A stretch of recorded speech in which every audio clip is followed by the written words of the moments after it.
obviamente la noticia hoy tiene que ver, entre otras, con lo que están registrando los periódicos, incluso por ejemplo el periódico El Espectador en su portada, y es lo que pasó con el proyecto del uso del cannabis de forma recreativa. Es decir, la marihuana, que usted pueda fumar marihuana sin que esto tenga que ser cannabis medicinal ni nada, sino que usted pueda consumir cannabis de forma recreativa. Este es el proyecto que se está tramitando y que por primera vez, Sebastián, llega tan lejos. Es que ayer estaba plenaria del Senado, que es ya el último debate que le queda. Sí, eran 8. Ahí ya, sí, le Camila, prenden el micrófono. Sí, son 8 debates porque esto supone un cambio constitucional y este sería, Camila, pues si se cae, que está agonizando, sería el tercer strike.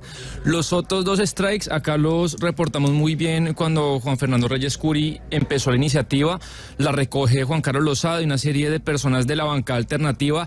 Iba muy bien, pero siempre habíamos advertido que realmente el gran obstáculo era la plenaria del Senado, porque los representantes pues son un poco más cercanos al gobierno y son más liberales para este tipo de proyectos. Lo que se tenía que hacer, o lo que se calcula, es que esté presente, o que estuviera presente ayer, Camila, toda la bancada del Pacto Histórico, los verdes, el Partido Liberal y rasguñar unos boticos de la U. Y resulta que por cuenta, Sebastián, del sitio en donde estamos, ¿no? De Asobancaria, estamos en el Congreso de Asobancaria, como les hemos mencionado desde el miércoles de esta semana, en Cartagena, pues había varios congresistas que se venían para Cartagena. Sí, al principio, la semana pasada había 80 de los 270 y pico congresistas pues que habían confirmado y se iban a Asobancaria. Claro, de manera inoportuna se puede decir que este Congreso cayó en la última semana de la legislatura, y entonces lo que se hizo, Camila, es un poco a Asobancaria le hizo un guiño a algunos de los proyectos que están cursando, y el panel de congresistas, que es después de que usted y yo terminemos el programa en la tarde, ese panel era ayer. O sea, Asobancaria cambió el panel precisamente para que los congresistas no se vinieran y pudieran estar presentes en la plenaria para que se aprobara el tema del cannabis. No solo cannabis, sino también, acuérdese que toda esta semana se ha discutido un montón de programas. Entonces, por eso también muchos congresistas pues están viajando en este momento para asistir en la tarde. Pero vemos, y ayer los votos que en los que contaba el proyecto pero no tenía, son 12 personas que no asistieron. 3 del Partido Liberal, 5 del Partido de la U, y pues raro del Verde, que hay 2 senadores del Verde, Iván Name y J.P. Hernández, pues que decididamente, ideológicamente están en su derecho, pero no acompañan el proyecto. Entonces, un poco esas ausencias, Asobancaria y lo otro, pues la realidad es que ayer el proyecto no tenía los votos, si se votaba se caía, y pues le queda que el lunes festivo, segundo puente de junio, la mitad del año, pues yo no sé, Camila, me parecería una cosa muy titánica que esté la plenaria del Senado para votar eso el lunes festivo. Quien ha estado detrás de ese proyecto en esta legislatura es el representante a la Cámara por el Partido Liberal, Juan Carlos Lozada, quien ha estado al frente del cañón, ha estado en el Senado, a pesar de que él es de la Cámara, moviendo esos votos, llamando a sus compañeros, y está con nosotros hoy en la línea. Representante Lozada, bienvenido, mil gracias por acompañarnos el día de hoy. Camila, muchísimas gracias, un saludo para ti, un saludo para Sebastián, muchísimas gracias por invitarme.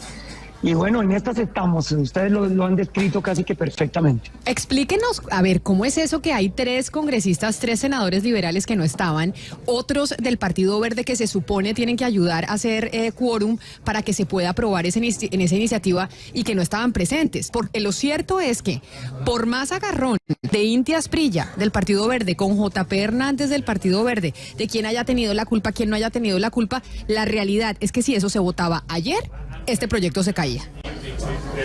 Así es, Camila, nos estaban haciendo falta 5 votos. Eso yo no lo escondo en ningún lado. Uno tiene que ser transparente y decir las cosas como son. Ayer llegamos a 49 votos a favor contra 22 en contra. Pero es que no es suficiente tener mayoría. Hay que tener la mayoría calificada, es decir, cumplir con los 54 votos que representarían la mitad más uno de los integrantes del Senado de la República. Entonces tenemos que llegar al número mágico. Nos están haciendo falta 5 votos, y me parece que eso que usted me pregunta de los senadores liberales, los senadores del Partido Verde, de la U y demás, contingencias que son absolutamente imposibles de prever. Le pongo este ejemplo: Miguel Ángel Pinto, que votó en primera vuelta con nosotros, pues él está pasando por el duelo del fallecimiento de su señora. Eso es imposible de mitigar, eso no había cómo preverlo y entendemos perfectamente la situación por la que está pasando el senador.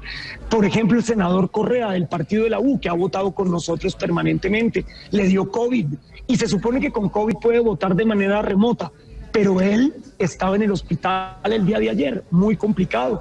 Una senadora del Pacto Histórico, que creo que además está embarazada, tenía una cita médica de su embarazo. ¿Qué podemos hacer en ese caso, Camila? Muy complejo. Claro, pero entonces, representante, estos impases que usted nos dice que se vivieron y que no son imposibles de controlar, ¿los va a poder usted controlar el lunes si es que se cita? No. Porque podemos entonces vaticinar todavía, o podríamos llegar a vaticinar que no van a lograr los votos y la mayoría calificada, ¿o sí? Pues digamos, creo que varias de esas contingencias quedarían solucionadas para el lunes o el martes, dependiendo qué día decida el presidente que va a citar. Me parece que él ha dicho que va a citar el martes, porque el lunes podría ser la plenaria de la oposición. Así lo transmitió en un comunicado que publicó en su cuenta de Twitter. Entonces, esperemos que esto se pueda hacer el martes, lo que nos obligaría además a aprobar el texto de la Cámara, porque si aprobáramos un texto distinto al de Cámara ya no habría oportunidad de conciliación y el proyecto quedaría hundido, a pesar de ser aprobado quedaría hundido.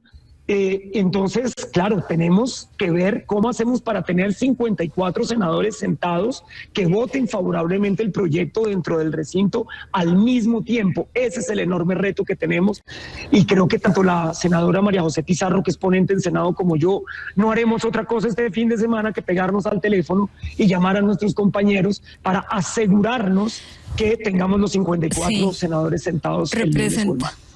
Representante Lozada, a mí con todo y la explicación de que tenían una citación en la Asamblea de Asobancaria en Cartagena, bueno, los dos casos puntuales que son muy entendibles que usted ya mencionó, la verdad es que todavía como que no me queda claro que esa sea realmente la razón, sino más bien la excusa de algunos que apoyaron el proyecto o que le dieron su voto al proyecto cuando se votó antes en la plenaria y que ahora pues no están, digamos, haciendo todo lo posible para volvérselo a dar. Por eso mi pregunta para ustedes, ¿qué ve usted que hay realmente de fondo? Digamos, ahí tenemos, a usted lo apoyaron en la primera votación en plenaria, congresistas de Cambio Radical, congresistas, si mal no recuerdo, de la U, tal vez, que esta vez como que no está seguro ese voto. ¿Qué es lo que hay realmente de fondo para que esas personas no estén tan comprometidas en volver a dar el voto? Claudia, un gusto saludarte, la verdad. Gracias por la pregunta. Primero, los señores de Cambio Radical que nos están apoyando, a quien les debemos una gratitud, estuvieron ayer, los cuatro, tanto el senador Benedetti como el senador Luna, el senador Motó y la senadora Castañeda, votaron a favor con nosotros. En el partido de la U habíamos obtenido 3 votos. Y esta vez obtuvimos solamente 2 votos porque el otro tiene COVID. Y entonces, en ese caso, yo creo que ahí no hay mayor suspicacia. Los votos que me duelen haber perdido son los votos del Partido Conservador. Ahí teníamos 3 votos. Y el Partido Conservador decidió tomar una decisión de bancada para anular los 3 votos que nosotros teníamos en su partido. Esos 3 votos, por supuesto, que eran un colchón muy importante para poder sacar esta iniciativa, y me parece que el Partido Conservador en este caso decidió tomar la decisión de votar en bancada porque este proyecto tiene el aval del gobierno nacional, y me parece que esta, digamos, es la consecuencia de este enfrentamiento que hay hoy en el Congreso de la República, de esta dificultad que hay hoy en la política de nuestro país. Sí, no, representante, lo que usted nos dice, tiene el aval del gobierno nacional y uno entendería que esto va muy en línea con una política de drogas diferente desde lo cultural, desde lo económico, todo lo que ha dicho el presidente, pero uno se pregunta, pareciera que no, pero me gustaría que me lo responda, si el gobierno de verdad políticamente ha estado comprometido, si Velasco está haciendo la tarea que está haciendo para la salud y para la reforma laboral, de verdad estar encima y de una buena manera, obviamente legítima, cuadrar los votos, pues es decir, que se acompañe el proyecto, o el gobierno solamente dice, voten el proyecto, pero no se está remangando para trabajar. Sebastián, le voy a ser muy honesto, usted creo que me conoce lo suficiente, yo no tengo pelos en la lengua. Hay que decir lo siguiente, hasta este debate el gobierno me había acompañado plenamente en todos los debates, El ministro Velasco había estado jugado en la comisión primera en el último debate que habíamos dado, y antes de eso el ministro Prada y el ministro Zuna habían estado absolutamente jugados. Para sorpresa mía, ayer me sentí solo en la plenaria del Senado de la República. Eso sí lo tengo que decir. El ministro Velasco estuvo ocupado en el tema de la comisión séptima, pero a mí me parece que este proyecto, que son 4 años, Sebastián, que yo llevo en esto, porque es que yo presenté este proyecto con Juan Fernando Reyes Cuya hace 4 años. Lo que pasa es que yo era presidente de mi comisión, lo nombré ponente a él, pero lo radicamos juntos hace 4 años. Yo estoy en esta batalla hace mucho tiempo y ayer me sentí solo, lo tengo que decir, por parte del gobierno, porque hubiera sido fácil podérsele acercar a algunos senadores de la U a tratar de convencerlos, cosa que yo no estoy en plena capacidad de hacer. Muchos de ellos ni siquiera me conocen, para ser sincero, no saben ni quién soy. Usted sabe que este Congreso en este primer año es tal vez la primera vez que tengo que ir a defender un proyecto a la plenaria. Entonces yo hubiera querido una acción mucho más contundente por parte del gobierno nacional ayer en la plenaria del Senado. Hoy me voy a reunir con los ministros para ver cómo podemos organizar esos 54 votos. Representante Lozada, y demás. Pero representante Lozada, usted se sintió solo y eso es lo que manifiesta por parte del gobierno nacional, pero no nos digamos mentiras. A ver, aquí el levantamiento de la plenaria por parte de Alexander López y también ese enfrentamiento del senador Inti Asprilla con JP Hernández lo sobredimensionó el senador Inti Asprilla para que se levantara la plenaria, porque si votaban ustedes perdían. Entonces, sí hubo un apoyo de los sectores cercanos al gobierno para que estratégicamente cosas que pasan en el Congreso de la República, pues el proyecto no se hundiera ayer. Pues yo le cuento lo siguiente, Camila. Yo hubiera preferido que no se levantara en ese momento la sesión, porque para nosotros era mucho mejor haber podido surtir todas las intervenciones de los senadores en esta sesión, para que en la siguiente sesión, que eventualmente iba a tener que levantar porque era evidente que ahí no había quórum, cualquiera que hubiera pedido la verificación del quórum, hubieran tenido que levantar la sesión del Senado ayer. Hubo un momento en que ya no había quórum, después de 4 o 5 horas de debate, no sé cuánto duró. Entonces, de todas maneras, se hubiera tenido que aplazar el debate para la siguiente sesión, y usted tiene razón, no teníamos los votos y era mejor aplazar el debate, por supuesto. Ahora, yo no me atrevería de ninguna manera a decir que lo que sucedió entre JP Hernández y el senador Inti Asprilla haya sido una pantomima para que se levantara la sesión. Yo eso no lo creo, por mucho menos de lo que pasó entre ellos ayer. Cualquier otro presidente que yo conozca de Senado o de Cámara hubieran levantado la sesión, porque realmente hubo una algarabía muy agresiva, que no fueron solamente los dos senadores a los que hay que hacer referencia, es que hubo una algarabía entre el Centro Democrático y el otro lado de la plenaria, el Pacto Histórico, cuando le fueron a dar la palabra al senador Meisel y él no estaba presente en el recinto, y el presidente Alexander López dice: no está presente Meisel, que me había pedido la palabra. Se molestó mucho el senador Miguel Uribe Turbay, empezó a gritar, luego empezó a gritar también la gente del pacto. Mejor dicho, hubo calentura, y por mucho menos yo he visto presidentes que levantan la sesión. Entonces, bueno, yo hubiera querido que se hubiera podido avanzar un poco más para que en la próxima sesión la discusión no se alargue demasiado y pudiéramos entrar en materia de votación. Pero, representante Lozada, miremos las cosas con realidad, ya con el realismo que esto implica. Viene el puente, ¿verdad? Viene el sábado, domingo, lunes festivo. El presidente del Senado dice que el lunes sería el día que sesionaría la plenaria de la oposición. La oposición ha dicho que no, que ellos van a sesionar en un día hábil, que no es un día festivo, que requieren las garantías plenas para sesionar, o sea que sería el martes. Entonces, ¿cómo cree usted que se puede salvar el proyecto si los tiempos ya no dan? Ya el 20 es el miércoles. Sí, bueno, Pedro, muchas gracias por la pregunta. Lo primero que hay que recordar que en el Congreso de la República todos los días son hábiles, y yo no conozco o no recuerdo ningún fin de legislatura que no hayamos legislado un viernes, un sábado a plena madrugada, a veces hasta lunes festivos o domingos, cuando ha tocado sesionar para cerrar una legislatura. Así se hace en el Congreso de la República, porque todos los días son hábiles. Aquí no hay festivos, no existen los festivos. Pero, representante Lozada, representante Lozada, usted tiene razón, pero la oposición no piensa como usted. La oposición no piensa como usted. La oposición, cuando el presidente del Senado, el doctor Alexander López, le asigna para sesionar sábado, domingo, lunes festivo, la oposición dijo, no señor, nosotros sesionamos a partir del martes, que no es un día, que es un día hábil para la oposición. Le estoy diciendo lo que piensa la oposición. Quien toma las decisiones de cómo se organizan los debates es la mesa directiva, no es la oposición. Es la mesa directiva quien va a decir qué días se habilitan para qué debates y de qué manera se hace. Si ya la oposición no lo quiere hacer el lunes, eso será asunto de ellos, pero no por eso no se podrá citar este debate. Y le quiero decir, en parte también decidieron tratar de coger el último día de la legislatura justamente para impedir que se aprueben proyectos como cannabis. Y yo a eso no le llamo una jugadita ni más, es parte de la estrategia legislativa, es parte de la estrategia que tiene la senadora Paloma Valencia para hundir el proyecto de cannabis. Eso es evidentísimo, eso no tiene, yo creo que ninguna discusión. Además, porque es que ni siquiera van a discutir proyectos, es para hacer un debate de control político. Aquí en la Cámara la oposición pidió para poder sacar una agenda adelante. Allá es para hacer un debate de control político. Luego, ya veremos cuál es la decisión de la mesa directiva, ya veremos cuál es la decisión de un juez de la República, ya que vi que la oposición ha puesto una acción de tutela también para que les permitan sesionar el martes. Eso lo tendremos que ver. Pero si nos toca armar el quórum el lunes, entonces ese será el reto que tenemos por delante. Senador, yo, si bien soy optimista, Camila, porque usted me conoce, yo tengo que ponerle buena cara a la vida. Es mi deber como humano, si se quiere, ponerle buena cara a la vida. Sé que esto está muy difícil. Esto no, nadie puede esconder que estamos contra las cuerdas.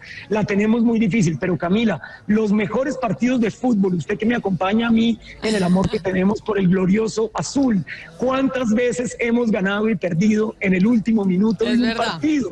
Entonces yo tengo que ir hasta el último minuto. Mientras el proyecto esté con vida, Juan Carlos Lozada lo va a dejar todo en la cancha, como dicen los futbolistas. Y por eso le tengo una última pregunta, porque en esa ayuda que usted necesita en el último minuto en el Senado de la República para que el uso de la marihuana recreativa se legalice en Colombia, ¿qué papel ha jugado el expresidente César Gaviria? Yo sé que les ha hecho varios llamados a los liberales para que vayan obligatoriamente a votar. Los van a obligar y efectivamente van a tener que ir todos los liberales el lunes o el martes cuando los llamen para que voten, y eso tal vez los pueda ayudar a que el proyecto sea una realidad. Mire, yo le agradezco esta pregunta tanto, Camila, porque a pesar de ser hoy yo el principal contradictor del presidente César Gaviria al interior de nuestra bancada en múltiples de sus decisiones, yo tengo que decir que el presidente Gaviria aquí ha mostrado la altura política, porque él sabe que este es un tema tan trascendental que no puede mezclarse de la pequeña política, de las controversias sobre la convención liberal, sobre los avales, sobre otros temas con los que hemos polemizado. No, el presidente Gaviria se ha jugado al 100% por esta reforma, ha llamado a todos los senadores, no los va a obligar porque ese no es el estilo de César Gaviria, no lo ha hecho con las reformas del gobierno, menos lo va a hacer con un proyecto de autoría parlamentaria, pero sí puedo dar buena fe de que ha llamado a todos los senadores de nuestro partido a pedirles que estén durante las votaciones de cannabis. Y también hay que agradecerle al presidente Juan Manuel Santos, los dos presidentes tal vez más liberales de los últimos 30 años en Colombia están a favor de esta reforma y ambos han hecho llamados al Congreso de la República para que este proyecto se apruebe. Pues representante Lozada, mil gracias por estar con nosotros, mucha suerte. Usted ya sabe que en esta mesa de trabajo hemos expresado, y eso es una opinión personal, que pues acompañamos que ojalá este proyecto se apruebe. Hay muchos colombianos y en el Congreso también que no están de acuerdo, y pues esa es la democracia. A ver si logran que la mayoría en el Congreso esté de acuerdo con que se apruebe la marihuana de uso recreativo. Mil gracias y feliz día. Un abrazo, Camila. Necesitamos 54 votos. Le hago un llamado a toda la ciudadanía a que le escriba a su congresista por el que votaron y le pidan que nos ayuden esta semana que nos queda. Un abrazo. Gracias, representante Claudia, porque finalmente, pues esa es la democracia. Si en el Senado deciden no apoyar la aprobación de la marihuana de uso recreativo, pues así es. Y esas son las reglas a las que nos enfrentamos. Seguramente uno está de acuerdo con que sí, pero si la mayoría dice que no. Sí, no, es que no hay nada que hacer, es que para eso está el Congreso y es un Congreso elegido democráticamente, de eso no hay ninguna discusión posible, eso está claro, eso fue avalado y pues si no pasa, gústenos o no nos guste, pues hay que aceptarlo. Pues seguimos aquí nosotros, Claudia, a las 12 del día, 43 minutos en el Congreso de Asobancaria. Otra de las noticias en el país es lo que está pasando aquí en Cartagena y los invitados que ha tenido este evento. Y una de las grandes invitadas precisamente de este evento aquí en Cartagena es la política, escritora, historiadora española y argentina también, Cayetana Álvarez de Toledo, que nos acompaña hoy aquí en nuestra mesa de trabajo en Cartagena de Blue Radio. Cayetana, bienvenida. Mil gracias por estar con nosotros hoy aquí en Mañanas Blue. Es un placer, muchísimas gracias por la invitación. Y Cayetana, pues los que quieran conectarse con nosotros a través de nuestro canal de YouTube, ahí la pueden ver sentada al lado de su gran admirador Sebastián Nora, porque Sebastián es de los de esa orilla política. Sí, y no me acusará usted, Camila, de la Mezuela Solambón, porque en muchos programas anteriormente le he hablado muy bien de Cayetana. Hoy tenemos la suerte de tenerla acá, y además que ahorita oyéndola hablar en el panel de la mañana, pues conoce bien la política colombiana. Pero antes de entrar a hablar de política colombiana, hablemos de noticias de política española, porque usted vuelve a ser candidata y va a estar por las listas del PP en estas elecciones que ya adelantó el presidente Pedro Sánchez para julio. ¿Va usted a encabezar la lista de Madrid o en dónde va a estar? No, la lista de Madrid la suele encabezar el que es candidato a la presidencia del gobierno, es una vieja tradición, con lo cual la lista de Madrid la va a encabezar Alberto Núñez Feijóo, que es el candidato y que es la persona que confiamos muchos españoles que sea presidente del gobierno a partir del 23 de julio, en sustitución de Pedro Sánchez. ¿En qué posición va a ir usted entonces en la lista? Yo soy sexta en la lista, en este sistema tan peculiar que tenemos españoles de listas cerradas en las que las cúpulas de los partidos deciden quién va a dónde. Pues se me ha asignado el puesto 6, estoy muy agradecida. Dejo Barcelona, que eso sí lo siento, porque yo volví a la política por el desafío separatista en Cataluña, pero bueno, también voy a seguir dedicándome a eso en cuerpo y alma. Usted acaba de decir que creen que el PP va a ganar las elecciones en julio y que el señor Feijóo va a llegar al poder en reemplazo de Pedro Sánchez. ¿Eso qué implicaciones tiene en la relación con Colombia? ¿Y por qué le hago la pregunta? Porque finalmente el gobierno actual del presidente Gustavo Petro es muy cercano al gobierno de Pedro Sánchez, pero sobre todo a esa facción de Podemos, a Irene Montero y quizá la izquierda más radical. Esa izquierda perdió las elecciones ahorita anteriores. Si llegara a ganar el PP, como usted lo vaticina y lo vaticinan muchos, ¿qué cambio habría con el gobierno del presidente Gustavo Petro en Colombia? Bueno, como en todas relaciones, depende de las dos partes, ¿no? Lo que vayan a hacer. Yo creo que la intención del Partido Popular respecto a Colombia, respecto a América Latina en general y a esa familia llamada Iberoamérica o Hispanoamérica, es volver. Es decir, España tiene que volver a implicarse en América Latina y en Iberoamérica. Ha habido un repliegue a partir de Zapatero, más o menos en adelante, y yo creo que ese repliegue ha sido muy malo para ambas partes. Y yo soy de los que creen que tenemos que volver a tener una intensa relación, primero en algo que nos concierne a todos, que es el fortalecimiento de nuestras democracias y nuestra institucionalidad. Ha habido también una regresión en muchos países de América Latina en estos últimos años, una vuelta al populismo autoritario de izquierdas y de derechas, aunque mayoritariamente de izquierdas, y si conseguimos ese vuelco político en España y de fortalecimiento del orden constitucional español, también podremos colaborar a que haya un vuelco político en toda la región, incluido en Colombia. Usted, señora Álvarez, seguramente ha leído que el Congreso está discutiendo reformas en Colombia muy profundas, y lo que está sucediendo es que algunos congresistas de los partidos están desobedeciendo a sus jefes políticos. Pasó con el Partido Conservador, y algunos congresistas que jamás han estado cerca de la izquierda están apoyando al gobierno. ¿Y por qué se lo pregunto? Porque se me ocurre hacer un paralelismo con su pelea grande con Pablo Casado, que en su momento usted eligió, creo, sus convicciones por encima de la disciplina partidista.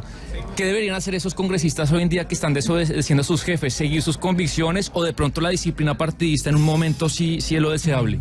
Bueno, todo esto tiene un equilibrio razonable, ¿no? Yo no voy a decirles a los parlamentarios colombianos lo que tienen que hacer con su voto, ¿no? En el caso español nosotros tenemos un sistema de partidos muy, muy fuerte, tan fuerte, se creó en la transición a la democracia para dar estabilidad al sistema. Lo que pasa es que nos hemos pasado de frenada en los últimos años y se ha creado una partitocracia, es decir, las cúpulas de los partidos mandan tanto que los diputados prácticamente son irrelevantes, simplemente siguen órdenes. Y yo lo que defiendo es que el parlamentario individual tiene que tener una forma, un grado grado de autonomía suficiente como para hacerse responsable de sus decisiones, ¿no? Y que no seamos simplemente irresponsables y por tanto perfectamente prescindibles. Sería lo mismo tener a María o a Juan o a Pedro, si todos votan lo que dice el partido y va cambiando de criterio el partido y todos detrás, pues entonces eso resta cualquier sentido al papel del diputado en la vida pública, ¿no? Con lo cual se trata de encontrar un equilibrio, que haya algo llamado disciplina, un cierto acuerdo, debate, deliberación interna, eso es fundamental previa a la votación, y que luego en los temas de votación haya algunos asuntos, por ejemplo, en España, en el partido está asumido, aunque todavía nunca ha practicado una libertad en los asuntos morales y de conciencia que creemos que, en fin, cortan transversalmente a través de las líneas ideológicas tradicionales.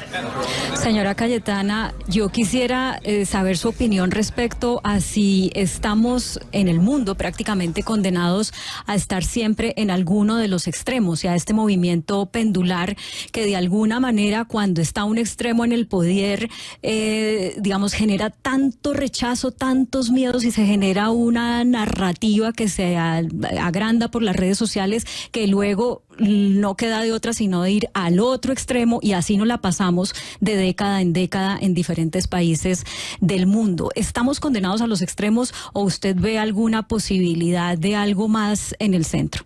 Yo creo que no estamos condenados a nada. Ni al infierno ni al paraíso, fíjate. No estamos condenados a nada. Todo depende de nosotros y de la inteligencia y la habilidad que pongamos y si somos capaces de redignificar la política y darle sentido. Efectivamente, en las últimas décadas y años se han visto movimientos pendulares, ¿no?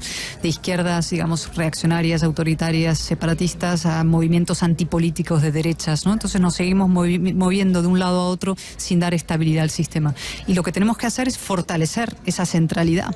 Pero esa centralidad no puede ser un centro tibio, timorato, sin ideas, que no se atreve a dar la batalla cultural, porque entonces alimentaremos a las derechas más radicales de un lado o a las izquierdas autoritarias del otro.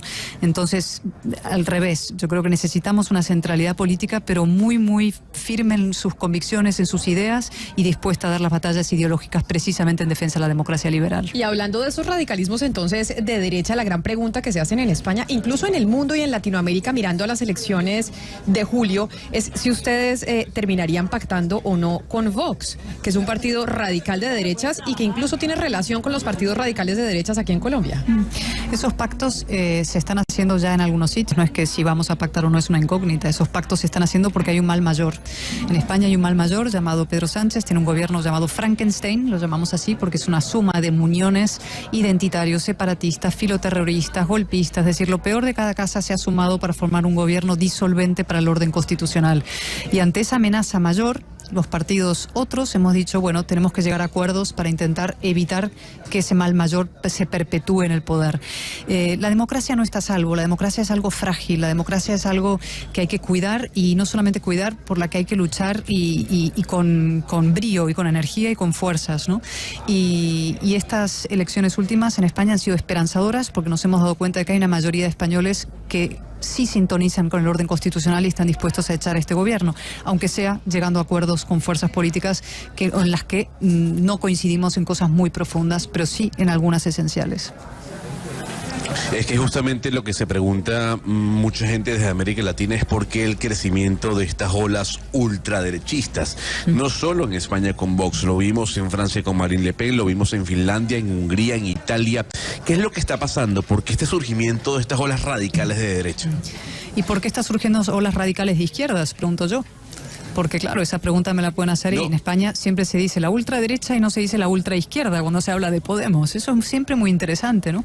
Y cuando se habla de Boric, y cuando se habla de Kirchner y se habla de Maduro, por supuesto Maduro, pero también de Lula o de Petro, el señor Petro también, del que podemos hablar ahora más largamente si les interesa, o de AMLO. Es decir, en América Latina hay una ola de izquierdas muy radical, izquierdas con tendencia autoritaria y sin embargo ponemos el foco en uno. Entonces, ¿qué ha pasado en general? Si vamos a lo esencial, son movimientos, como decíamos antes, pendulares. Hay una izquierda identitarista que está rompiendo la comunidad política por motivos identitarios y siendo burros de Troya de la democracia. Entran dentro del sistema, lo revientan desde el interior, y luego hay reacciones de derechas a esos movimientos que a veces caen en el gravísimo error de la antipolítica y del exceso, ¿no? Y por eso vuelvo a la reflexión previa. Necesitamos que el centro, la gran centralidad de la democracia liberal esté articulado, esté fuerte, tenga ideas, no tenga complejos, no tenga vergüenza, no tenga miedo, no esté esperando esperando que la izquierda te llame moderada para legitimarte dentro del tablero político y defienda sus ideas, como digo, con energía y sin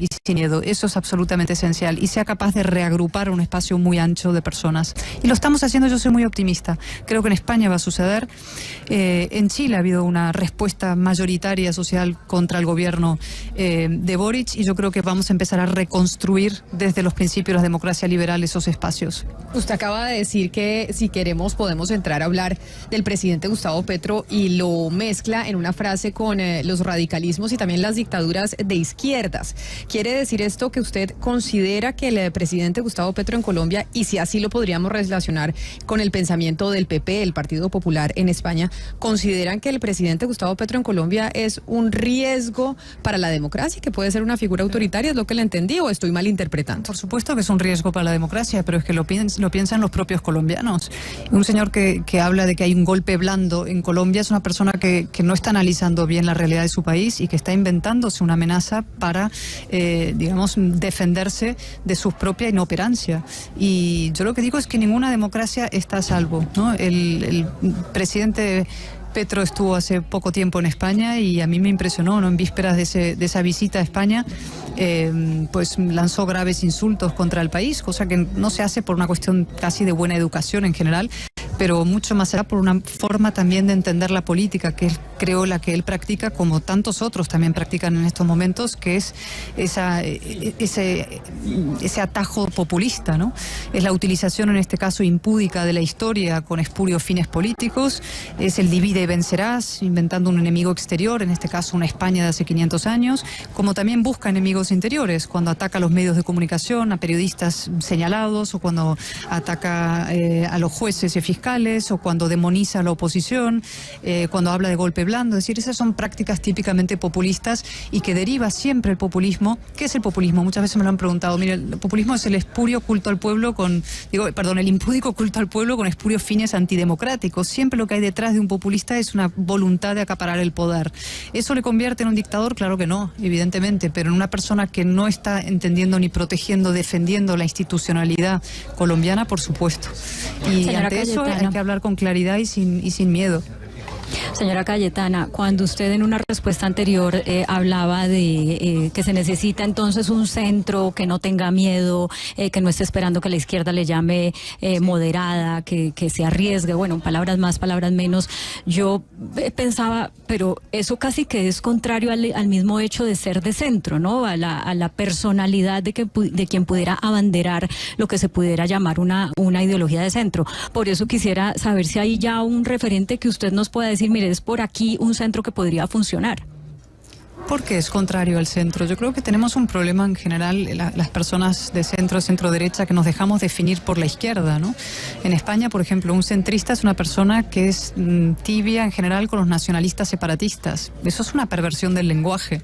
Eso es un tablero político que ha sido definido por la izquierda de los nacionalistas, un tablero inclinado, como digo yo. Y eso nos coloca a los liberales y a los conservadores en la parte baja del tablero y a la izquierda de los nacionalistas en la parte alta. Entonces, a veces llegamos al gobierno como arrastrando una roca, como Sísifo, pero nunca al poder, porque ese tablero político y cultural está inclinado en desventaja nuestra en el lenguaje y en los usos culturales, y hay que empezar a disputar eso del lenguaje. ¿Qué es el centro, no? El centro, por ejemplo, es, y voy a usar paradójicamente la expresión, la radical defensa de la ciudadanía y del individuo. Eso es parte del centro y el legado del centro político. El centro no se define como un punto medio entre dos extremos. El centro no es una cosa flácida, borrosa, ¿no? Que definen los demás. No es la equidistancia, por ejemplo, no es no saber que entre la ley y la falta de ley pensar que hay un punto medio entre los dos, no existe. El centro no es eso, y el centro es otra cosa. Por ejemplo, la defensa de la nación cívica y del individuo frente a los colectivismos identitarios, que es el gran problema contemporáneo en Europa y en América. Los indigenismos, los feminismos radicales, los separatismos, los colectivismos distintos.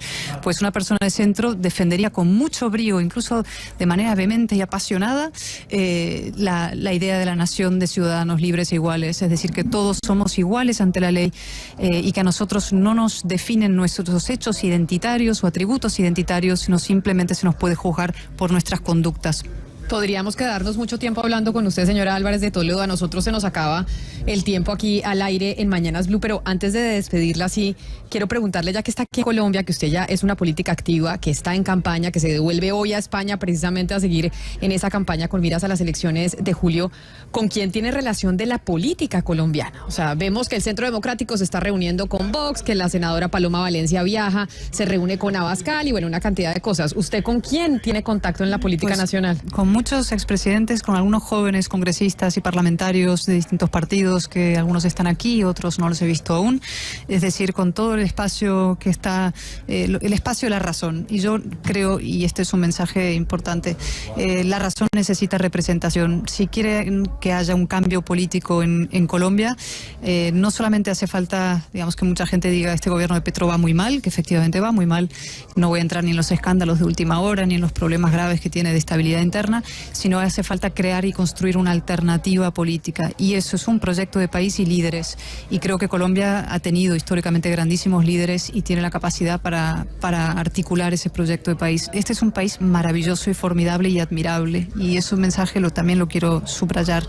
Es un país que ejemplar en su defensa de las instituciones del Estado de Derecho frente a las amenazas más poderosas que tiene cualquier democracia, que son el terrorismo, el narcotráfico, el crimen organizado. Y Colombia una y otra vez se defendió, fortaleció su Estado, se protegió, luchó con la mano atada a la espalda, como debe ser un Estado de Derecho, y de una manera realmente ejemplar. Y esa es la continuidad a partir de esa defensa de las instituciones y de esa valoración de Colombia, lo que hay que continuar a través de un proyecto político. Tenéis que construirlo. Eso es lo que en las próximas elecciones regionales que hay dentro de unos meses es el primer paso, y en unas elecciones nacionales, cuando las haya presidenciales, que haya ese grupo de jóvenes líderes, o no tan jóvenes, da igual la edad, que sean las personas que se hagan cargo del futuro de este país, que seguro que será brillante. Mil gracias por aceptar pasar por aquí, por la mesa de Blue Radio en Cartagena, en Asobancaria. Bienvenida siempre, Cayetana Álvarez de Toledo, aquí a nuestro programa. Muchísimas gracias a ustedes.